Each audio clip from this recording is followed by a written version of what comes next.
Good afternoon दोस्तों, आप सभी को। जैसा कि हम लोगों ने कल इन्वायरमेंट एक नया चैप्टर स्टार्ट किया है, ठीक है। उसमें पर्यावरण के बारे में हम लोगों ने कुछ पढ़ा भी था, ठीक है, कि पर्यावरण अधिनियम लागू कब किया गया या कैसे आया, या उसके अंतर्गत या उसके क्षेत्रों के बारे में हम क्या क्या जानकारी प्राप्त कर सकते हैं, उसके बारे में कुछ क्वेश्चन भी हम लोगों ने देखा था। आज हम पर्यावरण में जिस टॉपिक को पढ़ेंगे वो है धारणीय विकास या सतत विकास।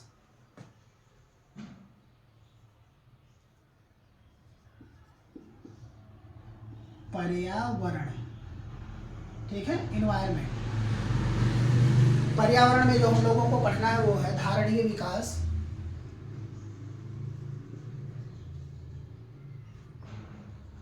धारणीय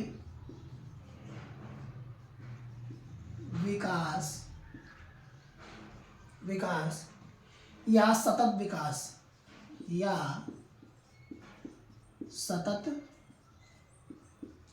विकास, सतत विकास, ठीक है। चलिए आज हम इस टॉपिक पे बात करेंगे। अगर हम इसमें सतत विकास की बात करते हैं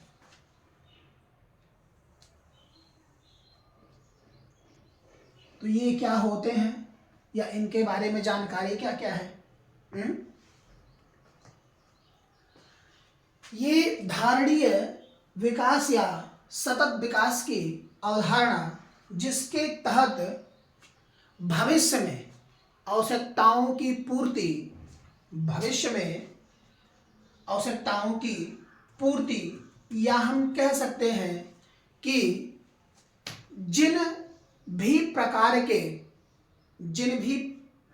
के पर्यावरण से संबंधित क्षेत्रों को हम ध्यान में रखते हैं, जैसे हम पेड़ लगाते हैं, ठीक है, तो क्या है, एक पर्यावरण से ही तो संबंधित हैं, उनका विकास ही तो हो रहा है पर्यावरण का। जैसे अभी हम वन क्षेत्र या संतुलित क्षेत्र की बात करें तो सबसे ज़्यादा कहाँ है, अलग अलग राज्यों में अलग अलग परसेंटेज के रूप में स्थित है, या पूरे भारत की बात करेंगे तो कम से कम 33% क्षेत्र पर होना चाहिए, लेकिन नहीं है। तो ये चीजें कहीं ना कहीं पर्यावरण को क्या करती हैं, प्रभावित करती हैं। भाई जीने के लिए अच्छे वायु की आवश्यकता है, यानी कि ऑक्सीजन क्या होना चाहिए, बेहतर, कार्बन डाइऑक्साइड कम होना चाहिए। नहीं पता लगे फेफड़े में ऑक्सीजन की जगह कार्बन डाइऑक्साइड घुस गया तो जीने की जगह मर गए। तो ये क्या होता है, कहीं ना कहीं हम अपनी आवश्यकताओं को अवश्य ध्यान में रखते हैं, लेकिन ऐसा नहीं है कि आवश्यकताओं को ध्यान में रखते हुए हम पर्यावरण को नुकसान पहुंचाएं। ये आवश्यक बातें नहीं होती। जैसे अभी हम बात करें कि भविष्य की आवश्यकताओं की पूर्ति या मनन करना कोई गलत बात नहीं है। तो धारणीय विकास प्रकृति संसाधनों के उपयोग के संदर्भ में, ठीक है, जो हमारी प्रकृति है और प्रकृति हमें संसाधन उपलब्ध करवाती है, प्रकृति हमें क्या करती है, संसाधन उपलब्ध करवाती है, ठीक है। यही प्रकृति जो संसाधन को उपलब्ध करवाती है, उसी के संदर्भ में या उसी संसाधन के उपयोग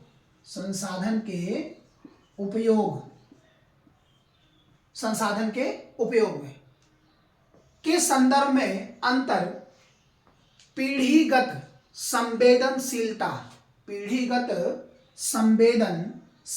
का क्या है, एक विषय है। और यह विषय है क्या, धारणीय विकास या सतत विकास की अवधारणा।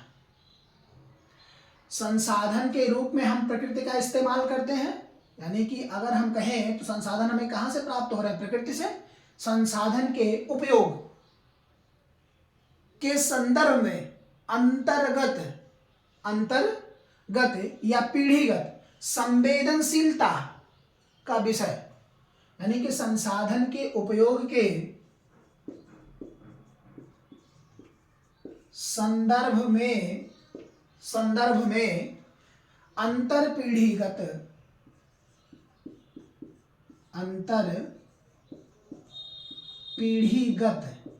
पीढ़ीगत संवेदनशीलता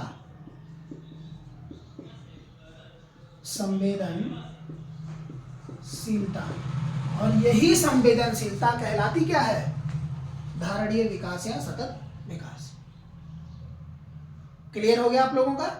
अब जैसे अभी हमने कहा कि धारणीय विकास मुख्य रूप से पृथ्वी के संसाधनों से ही संबंधित है। धारणीय विकास जो हमारे हैं वह मुख्य रूप से पृथ्वी के संसाधनों या प्रकृति के संसाधनों से न्याय संगत उपयोग के माध्यम से जुड़े हैं, या उन्हें हम अगर हम कहें तो प्रकृति को हमें खुद संरक्षण प्रदान करना चाहिए स्वयं से ही। जैसे आजकल देखा होगा कि आजकल लोग अपने जन्मदिन पर क्या करते हैं? पेड़ पौधों को बैठवाते हैं। तो क्या उन्होंने ठेका ले रखा है बैठवाने का? नहीं, उनका मन है कि पर्यावरण को विकसित किया जाए या बढ़ाया जाए, तो वह खुद क्या करते हैं? उसको संरक्षण प्रदान करते हैं और पेड़ को ले जाकर के लगवा देते हैं। पेड़ बड़ा होता है तो उससे कहीं ना कहीं हर किसी को फायदा होता है, चाहे जिसने लगवाया हो वो, जिसने ना लगवाया हो वो भी, और पर्यावरण वो भी, प्रकृति वो भी, हर प्रकार से कहीं ना कहीं हर किसी का फायदा है, क्योंकि जुड़ा हुआ है प्रकृति से ही और भूमि से ही। तो इसको संरक्षित करना हमारी खुद की जिम्मेदारी हो जाती है। इस शब्द की व्याख्या अगर हम कहें तो 1987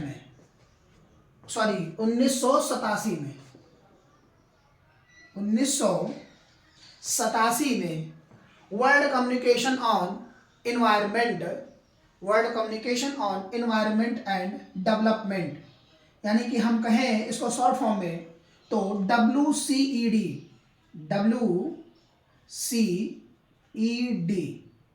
ठीक है, WCED ने अपनी एक रिपोर्ट प्रस्तुत की। क्या की? रिपोर्ट प्रस्तुत की, और उसमें इन्होंने बताया आवर कॉमन फ्यूचर,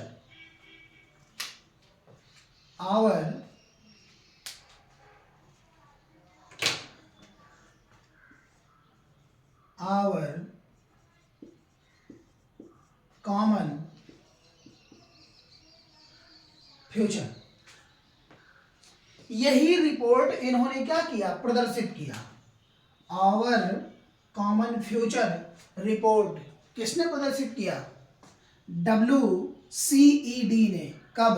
1987 में। जब यह रिपोर्ट दिया तो इन्होंने वर्ष 1992 में वर्ष 1992 में आयोजित पृथ्वी शिखर सम्मेलन की घोषणा, एजेंडा 21, पृथ्वी शिखर सम्मेलन एजेंडा 21, एजेंडा 21 रियो घोषणा के या रियो घोषणा में इसके प्रति अपना समर्थन व्यक्त किया। इसके प्रति अपना क्या किया? इन्होंने समर्थन व्यक्त किया। समर्थन व्यक्त किया किसके प्रति? आवर कॉमन फ्यूचर के प्रति समर्थन व्यक्त किया 1992 में एजेंडा 21 ने। क्लियर हो गया? अब इसके आगे, इसके साथ ही 2002 के जोहान्सबर्ग में 2002 में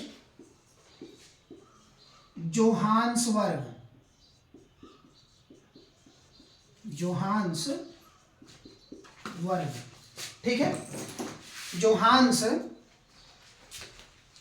वर्ग में आयोजित सम्मेलन का मुख्य मुद्दा 2002 में जोहान्सबर्ग में आयोजित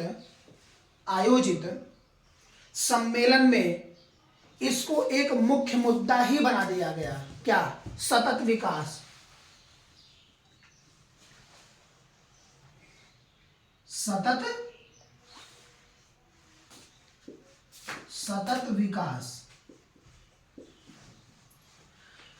विकास को ही एक मुद्दा बना दिया गया। अब यह मुद्दा क्या हुआ कि इन्होंने कहा कि WCED ने जो रिपोर्ट दिया है, WCED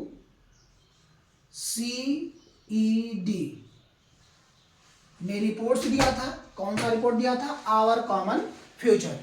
ठीक है। इन्होंने world commission on environment and development, ठीक है, वर्ष 1987 में प्रकाशित रिपोर्ट्स, कौन सी रिपोर्ट्स? आवर कॉमन फ्यूचर के अनुसार इन्होंने सतत विकास को बहुत ज्यादा प्रभावी किया और कहा कि जितना हो सके उतना क्या किया जाए, इसको विकसित किया जाए। किसको? पर्यावरण को, जिससे ऑक्सीजन की पूर्ति हो सके। ठीक है, यह सुनिश्चित किया गया। लेकिन इसी के संदर्भ में जो इसके पीढ़ीगत वृद्धि को हमेशा क्या किया गया? बढ़ावा देने की बात किया गया और कहा गया इसे पोषित किया जाए। क्या किया जाए? पोषित किया जाए, अर्थात बढ़ाया जाए। ठीक है। जैसे सतत विकास के लिए जैविक विविधता संरक्षण, प्रदूषण का निरोध एवं नियंत्रण तथा निर्धनता घटना संबंधी ये सारे के सारे कार्य अति आवश्यक होते हैं। ठीक है। इसमें जब हम किसी पे प्रतिबंध लगाने की बात करते हैं तो हम किस पे लगा सकते हैं? जैसे हमने कहा कि आप संरक्षण प्रदान करिए। किसको? जैव विविधता को।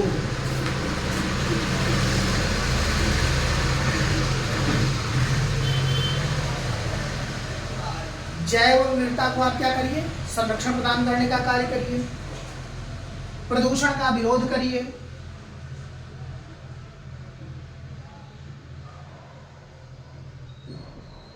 प्रदूषण का विरोध करिए। ठीक है। इसमें नियंत्रण लाइए तथा नियंत्रण घटनाक्रम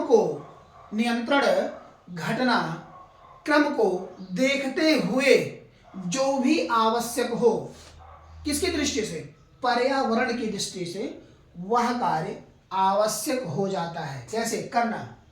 ठीक है। इनको हम चाह करके भी क्या करते हैं भाई? जैसे अगर हमें पर्यावरण को बढ़ावा देना है तो कोई ऐसा, अगर हम कहें कि हम उसमें कुछ ना कुछ वृद्धि के रूप में डाल सकते हैं, या हम कहें उसको संयोजित कर सकते हैं या बना सकते हैं अच्छी तरीके से, तो इसमें क्या होगा? जैसे कि इसी के विकास हेतु कोई टिकाऊ पर्याय हम करें। अब उसको हम कर कैसे सकते हैं? उसको करने का कहीं ना कोई तो फार्मूला होगा जिसके तहत हम कर सकते हैं। तो हम उसको एक स्ट्रक्चर के माध्यम से भी हम देख सकते हैं। जैसे अभी हमने कहा इसमें धारणीय सतत विकास या विकास, इसमें कहा गया कि जो प्रकृति है वह संसाधनों का क्या है? एक समूह है। हमें संसाधन प्रकृति से ही प्राप्त होते हैं, इसको हम उपयोग करते हैं। इसी के संदर्भ में अंतर्गत पीढ़ीगत संवेदनशीलता बनाए रखना ही अति आवश्यक होता है। 1987 WCED रिपोर्ट्स के अनुसार आवर कॉमन फ्यूचर में निहित वर्ष 1992 में एजेंडा 21 ने इसका समर्थन किया। किसका? आवर कॉमन फ्यूचर का। इसमें कहा गया कि जिस भी प्रकार से पर्यावरण को आप संरक्षण प्रदान कर सकते हैं करें। 2002 में ही अगर देख लिया जाए तो जोहान्सबर्ग में एक सम्मेलन हुआ जिसका मोटिव ही रखा गया, क्या मुख्य उद्देश्य? सतत विकास। मुख्य उद्देश्य क्या रखा गया? सतत विकास। और जैव विविधता को हम संरक्षण प्रदान करते हैं, प्रदूषण को हम विरोध करते हैं या प्रदूषण करने वाले का विरोध करते हैं। जैसे अभी हमने कहा कोयला उत्पादन ज्यादा हो रहा है, तो कोयला उत्पादन हो रहा है तो खपत भी होगा। अगर खपत होगा तो वहां से धुएं भी निकलेंगे, और धुएं निकलेंगे तो वह प्रकृति को क्या सुरक्षित रखेंगे कि हानि पहुंचाएंगे? प्रकृति को हमेशा वो हानि पहुंचाने का ही कार्य करेंगे, वो आगे की तरफ नहीं बढ़ने देंगे। इसी वजह से अभी कई सारे ऐसे सम्मेलन हुए जिनमें कार्बन उत्सर्जन को कम करने के लिए अनेक प्रयास किए जा रहे हैं। क्या किए जा रहे हैं? अनेक प्रयास, जिससे प्रकृति हमारी क्या हो? सुरक्षित हो। ठीक है। जैसे टिकाऊ विकास की अगर हम अवधारणा की बात करते हैं, उनमें चलिए हम बात कर लेते हैं। ये आप लोग नोट कर लीजिए, इसके आगे हम चलते हैं।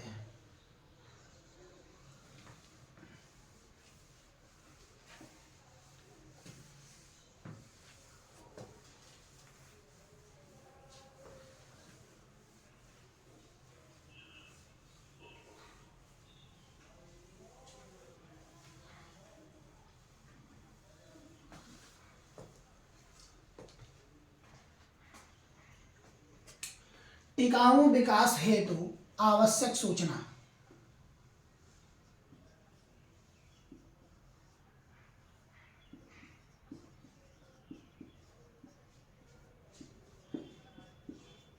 हेतु आवश्यक सूचना। आवश्यक सूचना। ठीक है। जैसे इसमें हम इसको दो तरह से प्रदर्शित करते हैं। एक पर्यावरण से संबंधित, इसको दो तरह से हम बांट देते हैं। पहला है पर्यावरण से संबंधित,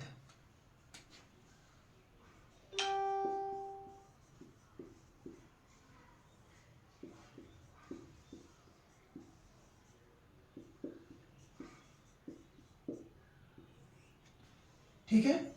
और दूसरा जो हमारा है वह है मनुष्य व उसके क्रियाकलापों से संबंधित सूचना। मनुष्य एवं उनके क्रियाकलाप,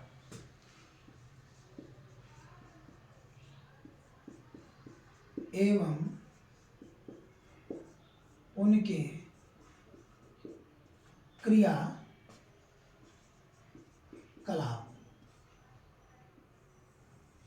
मनुष्य एवं उनके क्रियाकलाप। ठीक है। जैसे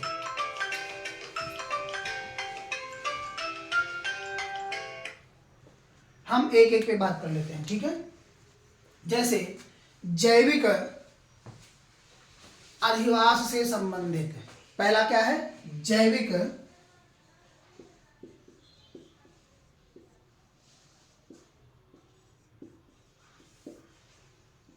अधिवास से संबंधित। दूसरा क्या है? दूसरा है प्रकृति संसाधन से संबंधित, प्राकृतिक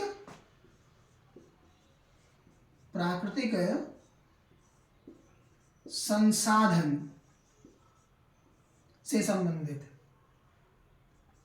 ठीक है। संसाधन से संबंधित। पर्यावरण के आधारभूत कारक के संबंध में, पर्यावरण के आधारभूत कारक के संबंध में।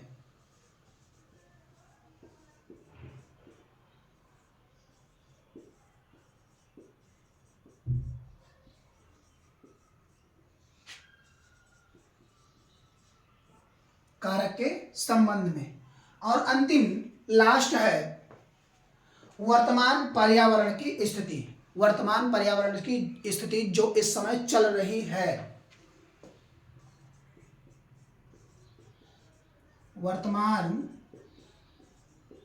पर्यावरण की स्थिति। ये हमारा कैसा है? पर्यावरण से संबंधित अधिसूचना है। अब हम मानव से संबंधित देख लेते हैं। मानव से संबंधित क्या क्या हो सकते हैं, ठीक है। जैसे इसमें पहला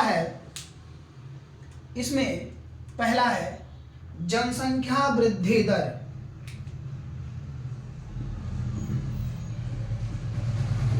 जनसंख्या वृद्धि दर, ठीक है। दूसरा इसमें है जनसंख्या का आकार। जनसंख्या का आकार, ठीक है। तीसरा इसमें है विभिन्न संसाधन व खाद्य उपलब्धता। विभिन्न संसाधन व खाद्य उपलब्धता, ठीक है। चौथा है आपका इसमें, वह है गैर अनिवार्य संरचनात्मक सुविधाएं, या हम कह सकते हैं गैर सुविधाएं, सीधे सीधे कहते हैं गैर सुविधाएं या संरचनात्मक सुविधाएं। और अंतिम है औसत जीवन स्तर। औसत जीवन स्तर, ये है हमारे मनुष्य एवं उनके क्रियाकलाप, और इधर है हमारे पर्यावरण से संबंधित क्रियाकलाप। इन दोनों के माध्यम से हम कैसा विकास ला सकते हैं?